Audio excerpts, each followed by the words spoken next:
Gözüm mənim, istərdim sizdən başlayaq söhbətimizə. Çünki ilk növbədə biz bir şeyi anlamalıyıq ki, Azərbaycan bu prosesə çox böyük məsuliyyətlə yanaşmışdı. Dövlət başçısı Prezident İlham Əliyevin tapşırıqları əsasında hökumət rəhbərləri, sonra təşkilat komitəsi, digər tərəfdən bizim tərəflə demək, əməkdaşlıq edən beynəlxalq təşkilatlar, qurumlar, BMT-nin xüsusi habitat proqramı və s. bunlar hamısı demək olar ki, o çağırışı düzgün eşitdilər. Bax, biz artıq görürük ki, bu gün də, sonuncu gündə də iştirakçılar da, BMT-nin yüksək nümayəndələri hamısı dedilər ki, Azərbaycanda həqiqətən də biz böyük transformasiyaların şahidi olduq. Əsas elementlər ki, diqqəti çəkir, bunlar hansılar oldu? Təşəkkür edirəm və öncə bu böyük tədbirə ev sahibliyi və bu ev sahibliyinin böyük uğurla realizə etməsi münasibəti ilə bütün xalqımızı təbrik edirəm. Bu həqiqətən də tarixi bir an idi və Azərbaycan tarixin bu mərhələsində də üzü ağ, alnı açıq, sözün əsl mənasında yeni bir dövrə, mərhələyə başlanğıc, start verərək keçirmiş oldu. Bilirsiniz, biz statistikaya baxırıq, ən çox tarixdə bu tədbirə qatılanların, həmçinin ən çox liderlərin iştirakı ilə bağlı rəqəmlər səsləndiririk. Amma bu nə proseslərin təbii axarının nəticəsi deyil. Bu, nə tarixi proseslərin zərurətinin nəticəsi deyil. Əksinə, bugün dünyada diyaloqa inam azalıb. Əksinə, bugün sözün əsl mənasında hərbi ritorika daha önəmlidir. Bugün dünyada şəhər salma yox, şəhərləri darmadağın etmə tendensiyası daha üstündür. Belə olan təqdirdə, yəni bugün biz şəhər salma, memarlıqla bağlı sabit, sakit bir dünyada danışmırıq. Bugün insan məskunlaşması ilə bağlı, bugün digər çoxsaylı rifahın təməlində dayanan problemlərlə bağlı sabit bir dünyada danışmırıq. Azərbaycan prezidentinin şəxsi nüfuzu, Azərbaycanın bütövlükdə artan nüfuzu, o cümlədən Azərbaycanın ötən dövr ərzində qlobal tədbirlərə çox uğurla ev sahibliyi, Azərbaycanın bir çox beynəlxalq təsisatları ətalətdən hərəkət edən bir qüvvəyə çevirməsi, təcrübəsi və ən nəhayət və ən vacibi Azərbaycanın şəhərsalma istiqamətində öz modelini yaratması və şimalda, cənubda, şərqdə, qərbdə siyasi, hərbi çaxnaşmaların olduğu bir dövrdə Azərbaycanın təhlükəsizlik adası olması, bax bu şəhərsalma istiqamətində qlobal yeni şəhər vizyonunun formalaşmasında Azərbaycanı diqqət mərkəzinə gətirdi və Azərbaycana etimad göstərən hər kəs də gördü ki, yanılmır. Bilirsiniz, bizim qarşımızda çox ciddi vəzifələr var idi. Yəni, bura ev sahibliyi edərkən texniki məsələlərdən, təhlükəsizlik məsələlərindən tutmuş, yeni urbanizasiya vizyonunun formalaşmasına qədər. Azərbaycanın niyə görə bu barədə danışmağa haqqı var idi? Birincisi, əgər dünyada yalnız yoxsullar, mənzil əl çatmazlığı yaşayanlar və rifahının bu istiqamətini təmin edə bilməyənlər gündəmdə idisə, Azərbaycan eyni zamanda xüsusi başqa bir nümunə yaradıb. Azərbaycan əhalisi 8 milyon olanda, əhalinin 8də birindən çoxu qaçqın məcburi köçkün idi. Azərbaycan o problemin öhdəsindən gəlib. Biləsuvarda, qaçqın şəhərciyində ən çətin şəraitdə yaşayan insanlar, bugün artıq o insanların 85 minindən artığı minalarla çirklənmiş bölgəyə ləyaqətli, təhlükəsiz şəkildə qayıdışı təmin olunub. Bugün Azərbaycan vaxt var idi, Füzuli ərazisində cənab prezident xatırlayırsınızsa dedi, eyni zamanda Zəngilana münasibətdə də dedi, Ağdama münasibətdə dedi. Bizim bayraq asmaq üçün bir dənə də olsun tikilimiz yox idi. Sağlam bir binamız yox. Zəngilan, Füzuli, Ağdam, Cəbrayıl Avropanın istənilən şəhəri ilə nəinki müqayisə olunur. Üstəlik, Azərbaycan nümunəsi yaradılıb.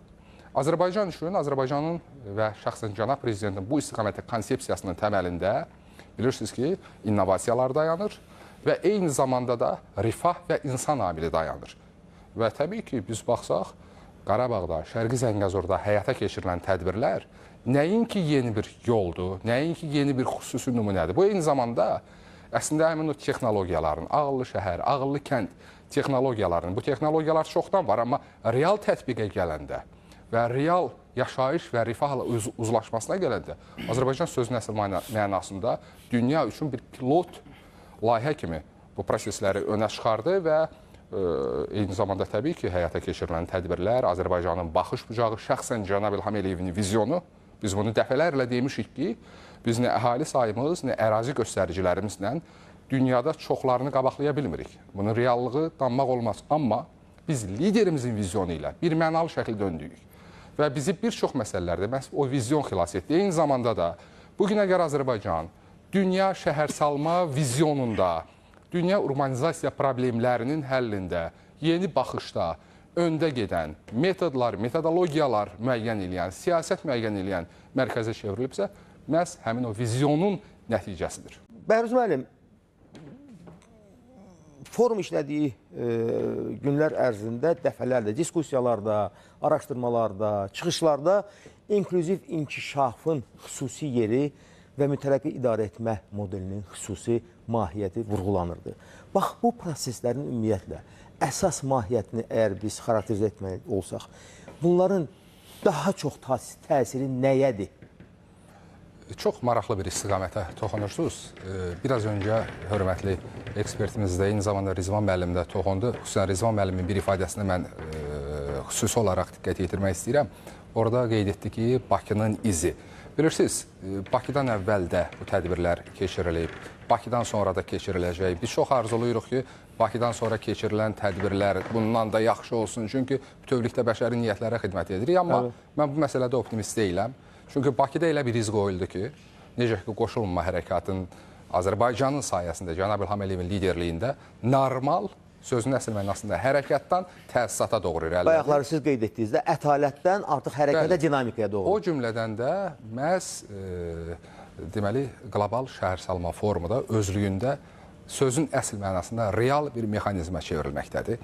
Və Azərbaycanda, xüsusən Bakıda qəbul olunan kommunikələr, verilən bəyanatlar, ümumiyyətlə bütövlükdə bu forumun özünün mexanizminin tam yeni bir müstəvidə işə başlaması, həmçinin siyasi, iqtisadi, sosial istiqamətdə müzakirələrin keçirildiyi və qlobal proseslərə təsir göstərən platformaya çevrilməsi bu özlüyündə o deməkdir ki, artıq bizim üçün digər məsələlər kimi insan rifahı da, insan məskunlaşması da, mənzil təminatı da, qlobal urbanizasiya prosesləri də, həmçinin münaqişələr dövründə dağıdılmış ərazilərin bərpası və ora qayıdış da artıq digər problemlər qədər, ən azı ərazi bütövlüyü qədər, suverenlik qədər vacib elementdir. Bir də bilirsiniz, biz kənarda məsələyə yanaşmırıq. Bu prosesdən əvvəl Cənab İlham Əliyev artıq prosesin içindən çox ciddi şəkildə töhfə verə biləcək təşəbbüslərlə çıxış edib. Biraz öncə qeyd olundu, BMT-nin 17 dayanıqlı inkişaf məqsədi var. Azərbaycan 18-ci dayanıqlı elə bir inkişaf məqsədi ortaya qoydu ki, düzdür, burada da ikili standartlarla biz qarşı-qarşıyıq, hansı ki, bugün həmin təklifə münasibətdə yekdil olaraq həmin təklifin BMT-nin dayanıqlı məqsədi kimi qəbul olunması istiqamətində arzuladığımız formada real hərəkət görməsək, amma biz bilirik ki, axır əvvəl bəşəriyyət buna doğru gedir. Və bugün Əfqanistan nümunəsi, Suriya nümunəsi, İraq nümunəsi, ən vacib Azərbaycan nümunəsi ortada var, Afrika nümunəsi var, Afrikada bir çox dövlətlərdə.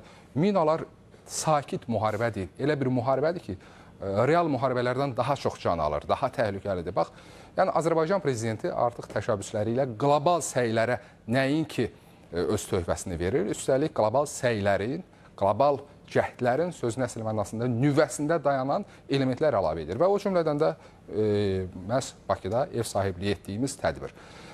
İnklüzivliklə bağlı bilirsiniz, inklüzivlik bizə qədər, Bakı prosesinə qədər daha çox əhatəliyirdi nisbətən texniki və sadə məsələləri. Qocalar, qadınlar, əlillər, tutaq ki, qadınlar dedikdə mən hərəkət imkanları ilə bağlı suallar yaranan, məsələn, hamilə qadınlar və s. bunların şəhərdə rahat hərəkəti, əl çatımlı, bütün sahələrdə, bütün obyektlərə münasibətdə əl çatımlı hərəkət imkanlarından danışılırdısa, artıq yeni platformada Azərbaycan nümunəsi, Bakı izindən sonra biz inklüzivliyə həm də proseslərdə bərabər rifah kimi baxmağa başlamışıq. Yalnız xüsusi ehtiyacı olan yox, bütövlükdə cəmiyyətin prosesə baxışıdır. Bu bilirsiniz nəyə oxşuyur? Bu, vaksin millətçiliyi ilə mübarizədə Azərbaycanın ortaya qoyduğu həmin o nümunəyə oxşuyur. Hansı ki, xüsusi seçim qarşısında yox, bütün bəşəriyyətin bundan faydalanmasını nəzərdə tutan bir direktiv müəyyən edirdi. O cümlədən də indi.